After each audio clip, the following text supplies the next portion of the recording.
number 4, 5, 6, 7. 7 heads tawag dito. Ngayon ito pong side na to, lumalim na rin to. Ang group dito, mga 7,000 na po ang downline dito. Ito number 7, itong side na to, mga 2,000 ang grupo dito. Ito po yung tinatrabaho ko ngayon. First week ng January po, may naipasok ko isang direct dito. Naipasok ko dito, nag-7 heads direct ko po. Tingnan mo mabuti po ang benefits pag multiple account ka. Nung pumasok yung 7 heads dito, ang tanong, yung number 7, may kita wala?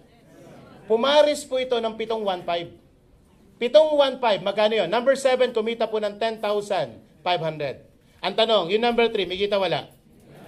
Number 3, pito rin po ito, 715 din to.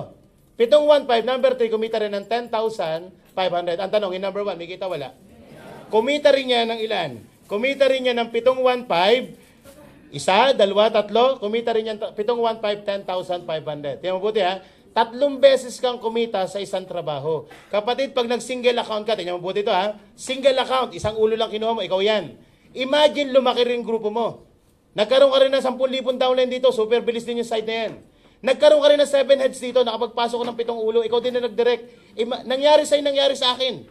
Kapatid, kumita ka ng 715. Ang kita mo dyan is 10,500. Ang tanong, yung ginawa mo ba at ang ginawa ko parehas lang?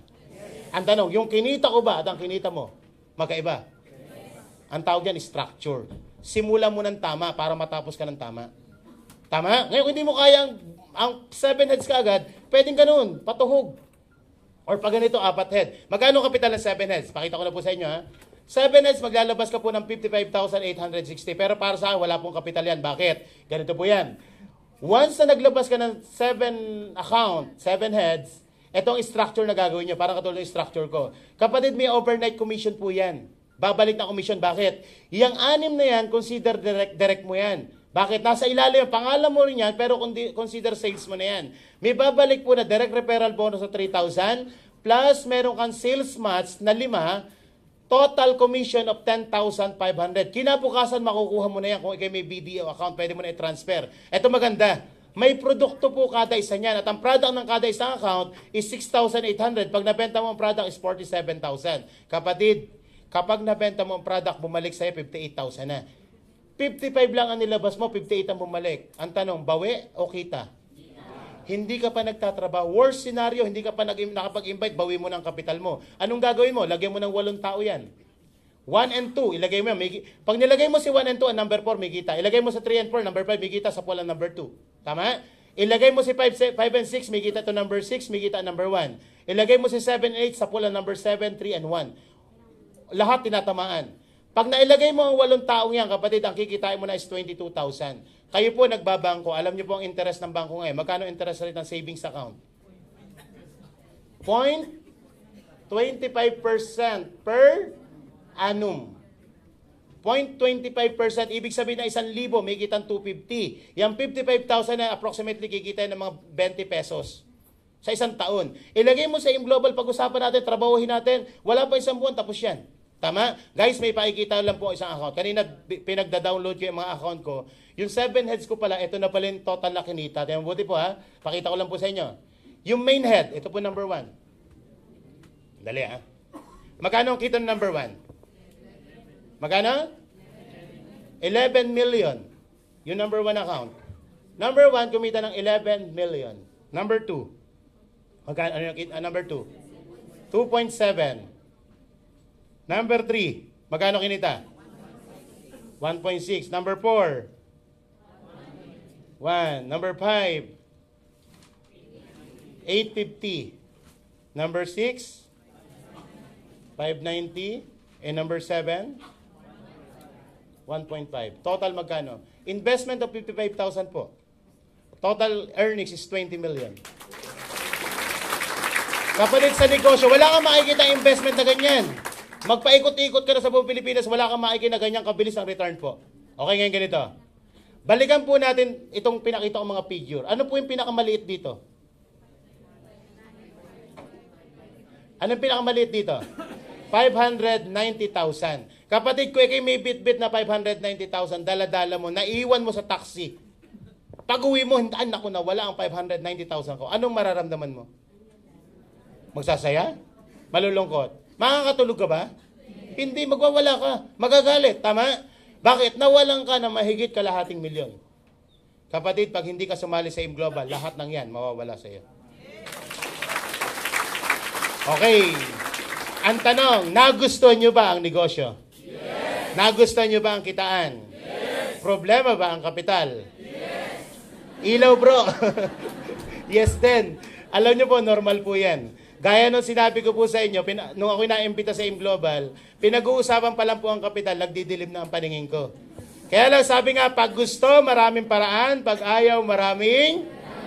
Ano pong ginawa kong paraan? Ang ginawa ko po, sinabi ko na sa inyo kanina, nagpunta ako namasyal ako sa London. Loan dito, loan doon. Alam niyo po, hindi ko kinahihiyan na nangutang ako para makasali sa AIM Global. Alam niyo bakit? Kung hindi po nangutang, malamang empleyado pa rin ako hanggang ngayon. Kung hindi ako nangutang, hindi ako nakabili ng 3 kotse. Kung hindi ako nangutang, hindi ako kumikita ngayon na mahigit 500,000 per month. Kapatid, kung wala kang pera, gawin mo yung ginawa ko. Pero may kaunting bonus po ako dahil malakas kayong pumalakpak at malakas kayong magsisigaw ng yes. Yung unang 3 po na mapili ko, tutulungan ko po sa 7980. Pagharap ko po. Oh, bilisan nyo lang po. Ang unang magtaas ng kamay. Pagbilang ko ng 3 at makita kita. Ikaw unang tutulungan ko sa 7980. 1, 2, 3! Taas! Seryoso. Ako pipili ha, ako pipili. Okay, taas ang kamay, okay. Ako pipili. Dito tayo. Isa ka na tita. Ayan. Isa pa. Mami, sama na kita. Dalawa. Dito pa. Walang energy dito. Eto, isa. Okay, ikaw nga. O, tutulungan talaga kita, seryoso ako. Pero tanungin ko muna, yung 3, yun yung 3 nagtaas ang kamay, May requirements po ako, tita, ha? Sasayaw po kayo dito. Pwede daw.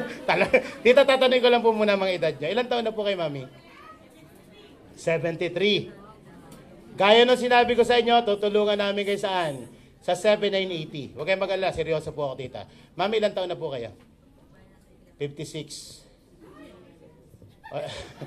Mami, ilan taon ka na? 53. Okay, isa pa. Ginaganahan ako. Yung bata naman, bata. Ilan taon ka na, ma'am? 22. O sige, pwede na itong 4 na to. Palakpakan po natin itong 4 na to. Alam niyo po kayong 4, hindi niyo makakalimutan po ang petsang February 20. Bakit?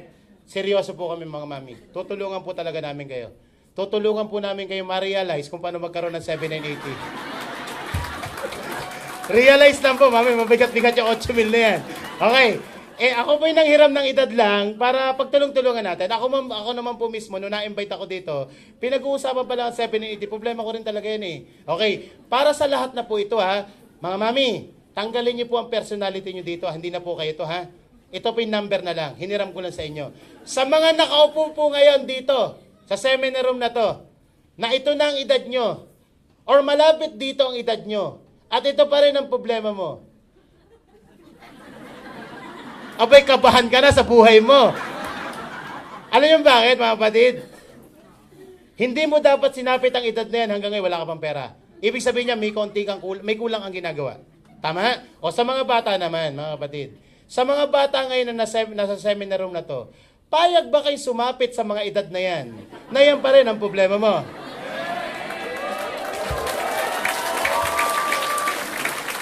Sabi na ibang bata, Tingnan niyo pong mabuti mga kapatid ha. Iba't iba ng edad, isa lang ang problema. Pera. Kumbaga sa sakit, may sakit po tayo sa bulsa. Tama? Ngayon ang sakit, ang tanong, nagagamot hindi? Gusto niyo bang gamutin natin yung sakit mo? Ito, may ibibigay po sa inyong gamot. Pag ito ginawa niyo, tanggal ang sakit sa bulsa. Pero bago magamot ang sakit, kapatid, kailangan diagnostic. Ang mga doktor, Dr. Arlo, may doktor tayong guest. Ang doktor po, bago pagdating sa clinic, anong gagawin sa'yo? Da-diagnose, di ba? Di ba? Ubo. Sa likod, ubo, lola. Anong sakit ko, Dok? Ubo. Diba? Diba? Tawag ng diagnostic. I-diagnose natin kung gano'ng kalala ang sakit mo. Anong taon po ngayon?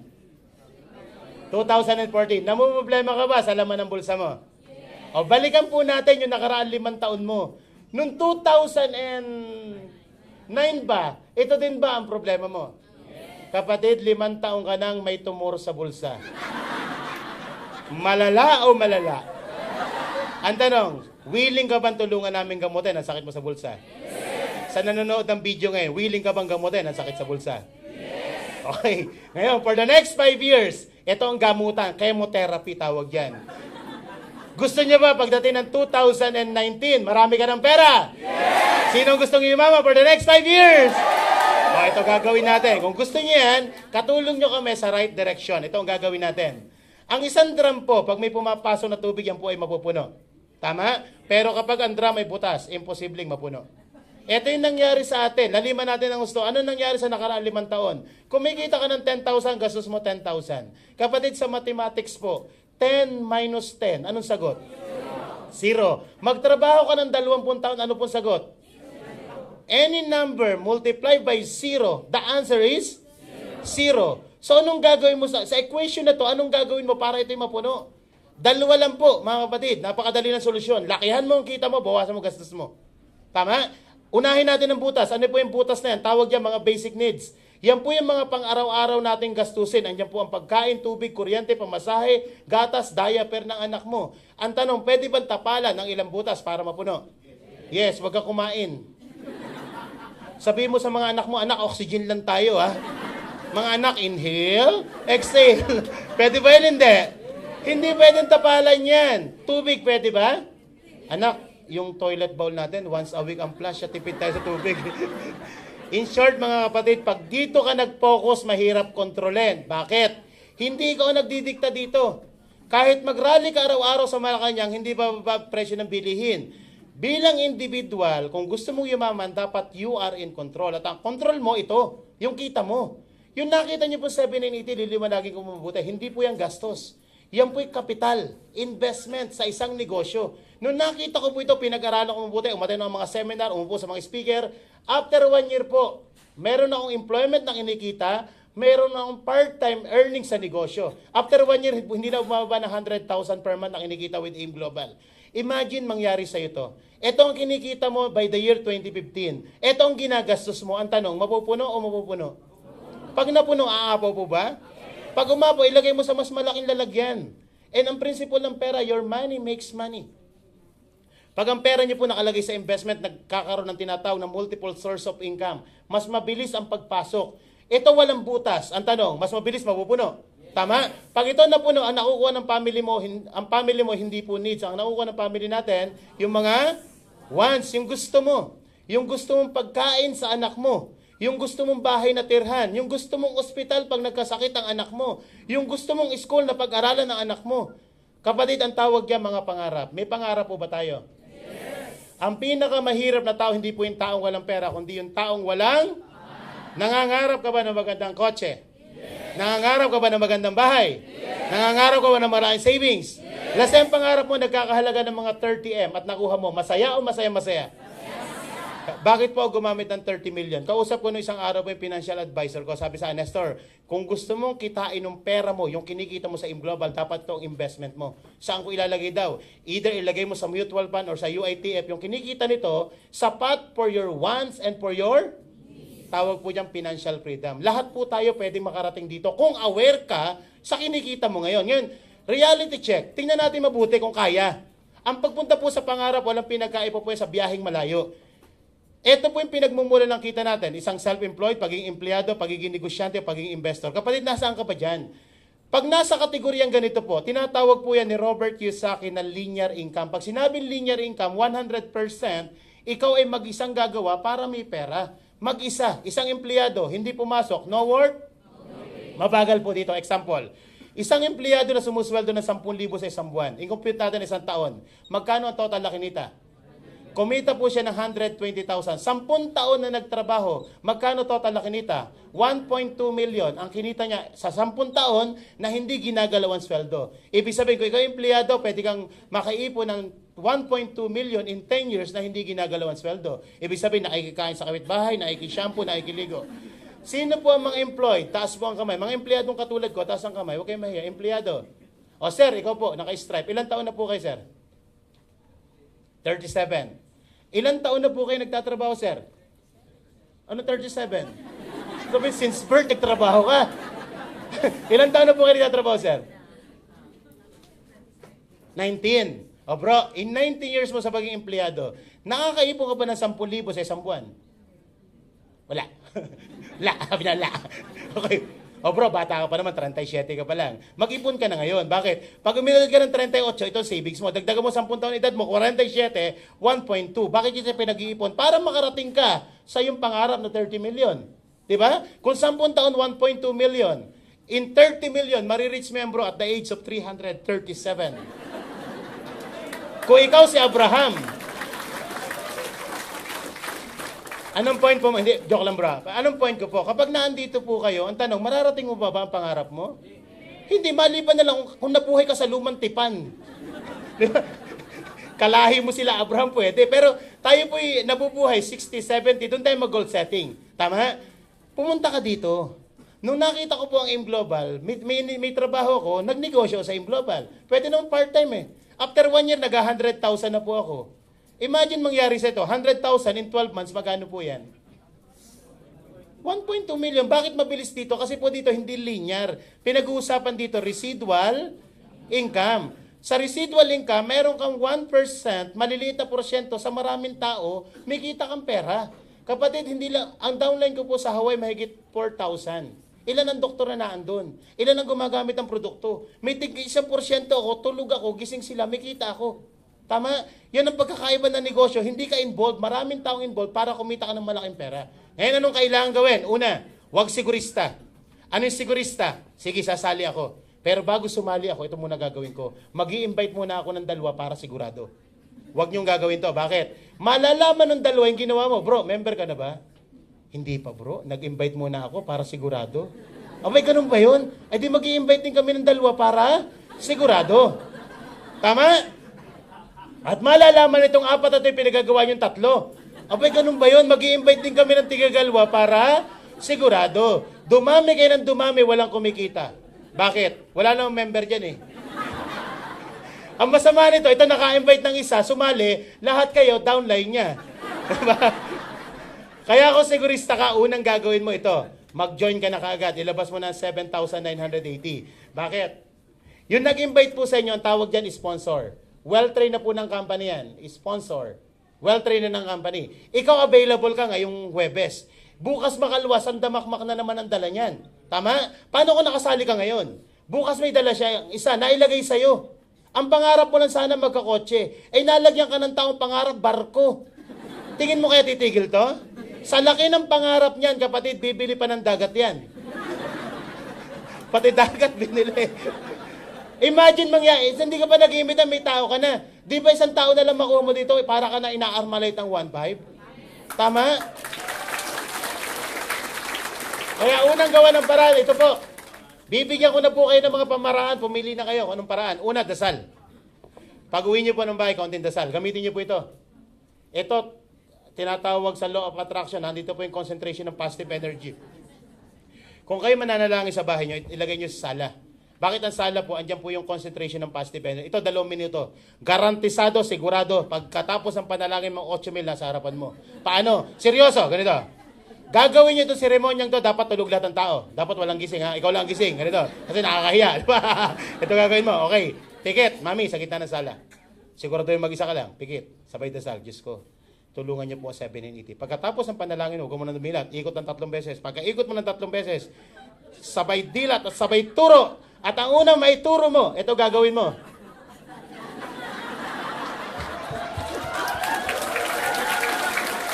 Pag naituro ang TV, anong gagawin? Alam niyo, mga TV, masamang influensya sa mga anak niyo. Diba? Pag yumaman ka, bumili ka ng flat screen na TV maganda. Diba? Pag naituro mo ang lola mo, iihi pala. Si Lola, antigo yan, pan 7 heads yan. Pag piyanan mo, naituro mo, anong gawin mo? Huwag mo isanla, ibenta mo na. Anong point? Maraming paraan. Di ba solve? Nagagawa ng paraan? Ngayon, kung gagayahin niyo po ang ginawa ko't nangutang ako, pero tip lang po, mahirap mangutang.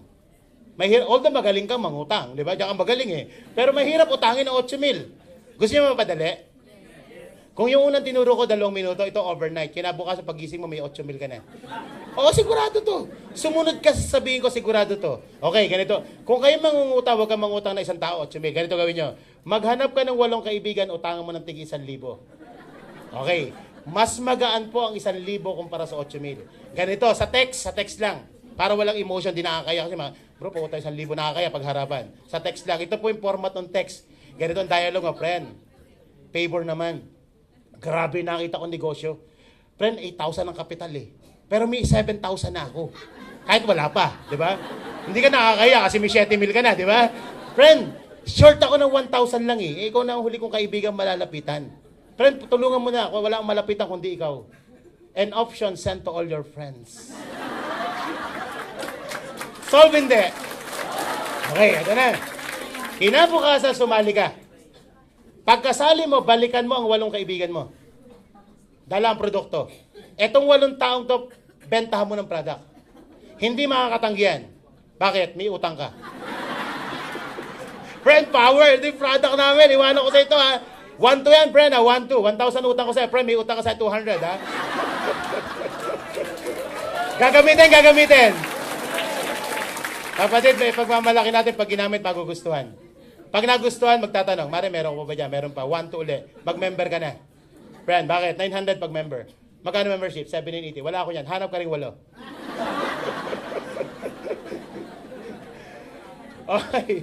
Kung ang mga kaibigan mo, alam mong hirap sa buhay, humanap ka ng 16 na kaibigan o tango mo ng mas maganang 500. Or kung talagang medyo hirap, 32, take 250. Friend, hindi ko pa rin kaya ang 250. 64 na kayo. Take 125 na lang. Pag ito na ang inuutang mo sa mga friends mo, isa lang ibig sabihin yan, mga poor ang friendship mo. Alam niyo yung formulang yan? Poor. 4 plus 4. Anong sagot dyan? Dukha. Pag hindi pa rin kaya ng mga kaibigan mo to, huling option mga kapatid, maghanap ka na ng 7 and 18 kaibigan o tangan mo ng tig-piso. Anong point? Maraming? Kapatid, di bali ka ng walang 7 and 80, wag ka lang walang paraan. Tama? Alam ko pare-pares na iba, wala talagang pera. Pero kapatid, napakarami ng paraan. Tama? Ngayon, kung hindi mo kaya talaga, kung ayaw mo to, may third option na ibibigay sa'yo. Dasal, utang, o pangatlo. Paraan, mamili ka na sa sinabi ko. Pag hindi ka pa nakapamili na, ewan ko na sa'yo. Huling option, pwede kayo maghati, magkaibigan. Hating kapatid. Friend, partnership tayo. Normal po sa negosyo, isang restaurant, 2 may-ari. Di ba? Negosyo to, pwede kayong partnership. Take 3,990 kayo. Hating kapatid. Hati kayo sa produkto, hati kayo sa kita. Gawa kayong MOA. Ano yung MOA? Memorandum of Agreement. Kasulatan. Na kayo nagkakasundo na yung isang account kayong 2 may-ari. May MOA doon. Ngayon, kung hindi nyo kaya ito, humanap ka ng 4. Hindi partnership tawag yan. Tawag yan korporasyon. 4 kayo. Kasi pag partnership, 2 lang, di ba? Per corporate account, 1,995. 4 ang may-ari sa isang account. Kung hindi nyo kaya to, humanap ka ng 10 kasama. Hindi korporasyon tawag yan asosasyon.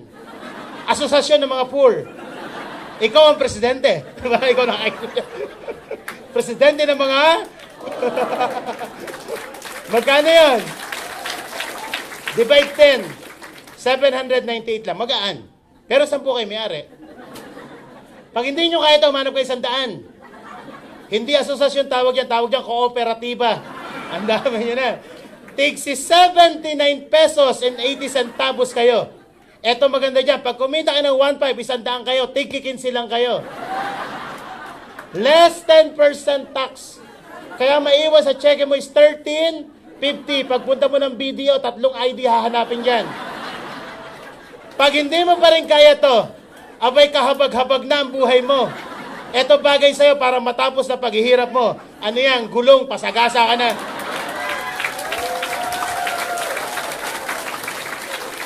Alam nyo, minsan kailangan pangitiin po kayo. Alam bakit? Alam nyo po ba yung pagngiti, correspond sa isip mo? Pag nakangiti ka, automatic positive iniisip mo. Kahit negative ka, basta't ngumiti ka na, nagiging positive ka na. Tama? May nakita ka nakangiti, negative. Automatic, pag ngiting ganon, align sa utak mo. Pag nakangitit negative yan, masama ugali niya, di ba? Bakit kailangan tumawa? Ganito po yan. Sabi daw, pag daw nakangiti, nagiging positive ang aura natin. Kanina po, patawa ng patawa dito. Merong isang tao dito sa gawi dito po, i-drawing ko ng kaunti. Ganito yung tsura niya. Nakasimalmal. Alam nyo, according to the law of attraction, ganito yan. Pag ganito daw ang human aura mo, negative po yan. Ang tanong, ang blessing, positive, hindi. Tingnan mo po, align or misalign? Law of polarity, nagtutulak kanyang dalawang yan. Kung ang positive energy papunta sa tendency niya, tumalbog o umalis sa'yo. Bakit? Lagi ka nakaganito. Pwede namang, ang pangiti po is skills po na pag-aaralan. Pwede kang ngumiti. Ikaw ang magkocontrol niya. Pwede. Pag uwi mo na ba, mag-practice ka. Di ba na magpa-practice na ng pagngiti? Dahil pag naging ganito, nagiging positive ka. Ang tanong, ang blessing positive.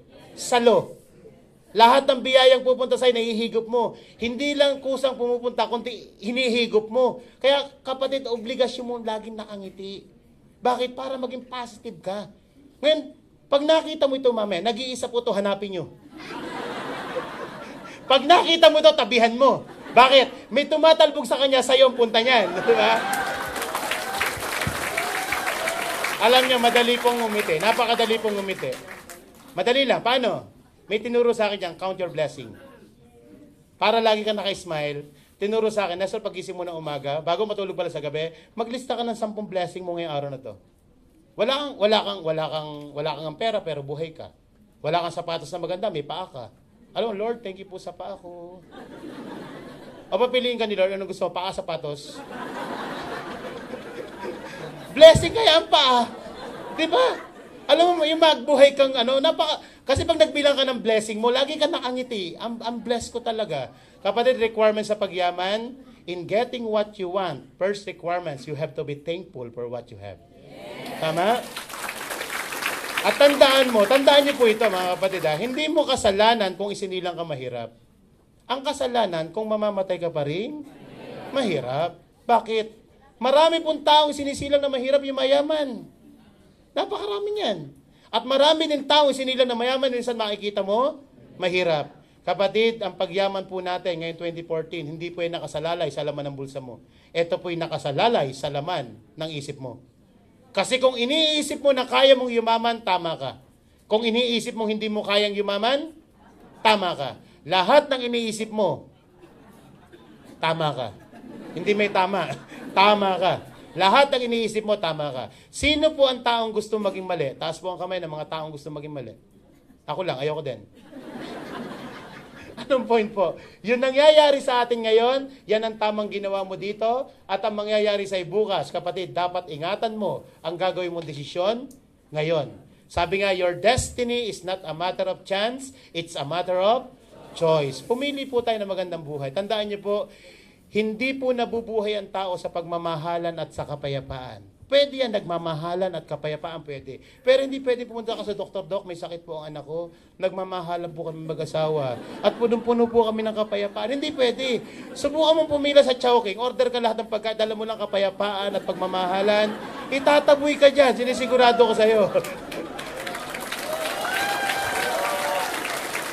Money is not the most important things in this world, but the lack of money affects the most important things in this world. Importante po na may pera ka. Tama? Mas marami kang charityng magagawa pag may pera ka. Mas marami kang kabutihan magagawa pag may pera ka. Okay, tapos na po tayo mga kapatid. Palakpak! Pero bago po tayo maghiwa-hiwalay, huwag muna kayong tumayo. Kasi may gumagalang masamang espiritu sa mga tumatayo, sa inyo pumupunta yan. Okay? Okay. Bumalik sa nako. Natakot sa espiritu. Okay, ito po. Bago po tayo maghiwa-hiwalay, ako po may isang kwento. At pagkatapos po ng kwento ko, may pag-share rin ako dito. Andiyan ba si Upline? Ay, naka-ready ba? Okay. Okay, ganito ba? Cut daw, cut. Bago po tayo maghiwa-hiwalay, may isang kwento po ako. Okay, RJ, tama na ka dyan. Balik ka na dyan. Ito sa camera. Okay, may isang kwento po ako. Para saan ang kwento?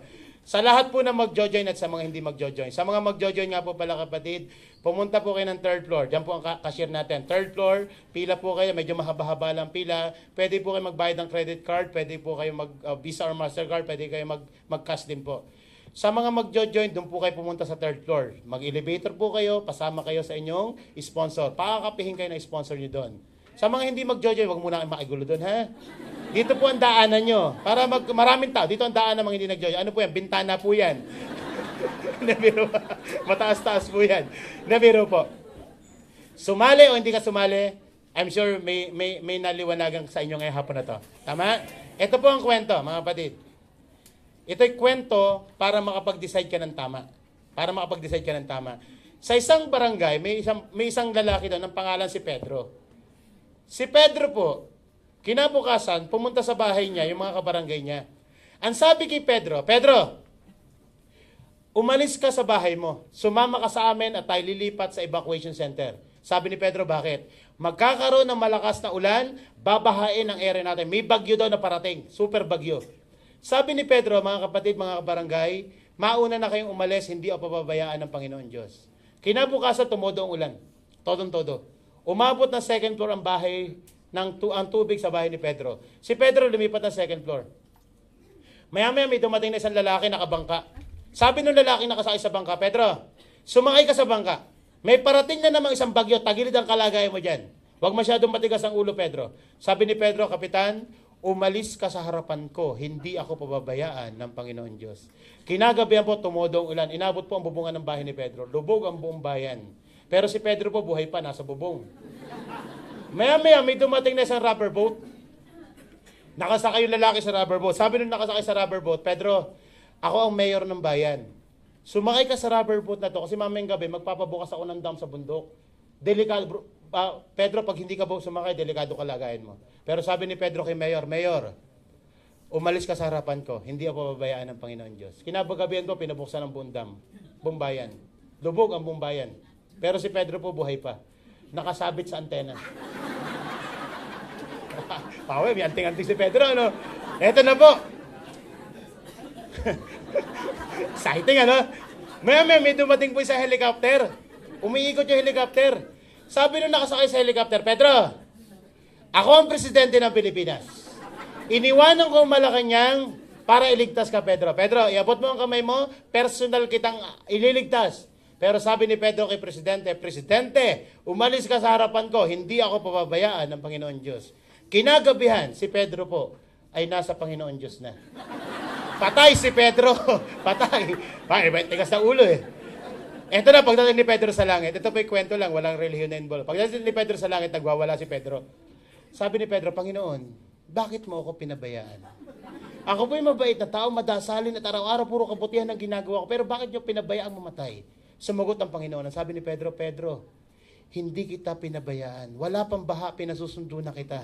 Ang tigas ng bumbunan mo. Sabi ni Pedro, kayo po ba'y nagpasundo? Oo. Pedro, tumaas ang baha. Naalala mo ba si Kapitan may dalang bangka? Ako nagpapunta dun. Ay, ganun po ba? Tumaas ang baha si Mayor. Sabi ko kay Mayor, huwag mong pabubuksan ng dam. Iligtas mo muna ang anak ko si Pedro. Hindi ka sumama. Pedro, nakasabit ka na sa antena. Nagrenta pa kami ng helicopter para iligtas ka. Pedro, ang may kasalanan, hindi kami, hindi ang tao, kundi ikaw. Ang tanong, sino si Pedro? Samahan nyo, ha? Si Pedro po, hindi ako, hindi ikaw. Si Pedro. Si Pedro po, representing the way we choose, we decide. Di ba may choice siya sumakay at may paiwan? Ang baha po nire-represent ang kahirapan. Tayo po yung kwentong to. Ang baha po representing ng struggle, kahirapan ng buhay natin. Yung nasa harapan mo, yun po yung sasakay ka ba? Yun yung po yung opportunity, sagot sa dasal mo. Madalas ka na, Diyos ko, sana po mabubuti na ng kalagayan ng pamilya ko. Diyos ko, sana makapag-aaral ng mga anak ko sa magandang school. Kapatid, walang bababang anghel para bigyan ka ng sobre, ito yung pang-enroll ng anak mo. Hindi ganun yan. Pero bibigyan ka ng opportunity para makapag-enroll ng anak mo sa private school. Ang AIM Global po, parang isang opportunity, nasa harap mo ngayon. Mamaya paglabas mo, may itatanong sa'yo, nag-invite sa'yo. Ano sabihin sa'yo, sakay na. Tatanggalin kita sa kahirapan mo. Dalawa ang pwede mo isagot dyan. Mauna ka na. Hindi ako pababayaan. Or pwede ka sumama sa amin. Kapatid, pag sumama ka sa amin, dadalhin po namin kayo sa pangarap. Yan po ang vision namin sa inyo. Gusto po namin matransform ka from ordinary people to extraordinary millionaires. Sa AIM Global, may mabilis, may mabagal, pero isa lang po ang sigurado kapag nag-AIM Global ka, siguradong yayaman ka. Okay guys, bago po tayo maghiwa-hiwalay, may pag-share lang po ako. Na-inspired po ako sa taong to kasi siya po'y part-time na ginagawa ang negosyo. Part-time. Katulad ko. Actually, isa sa mga direct ko to na nakilala ko lang sa Robinson, nagkabanggaan lang kami. Pero after nagkakapagkwentuhan, engineer by profession, part-time empleyado, full-time negosyante. Part-time empleyado, full-time negosyante. AIM Global ginagawa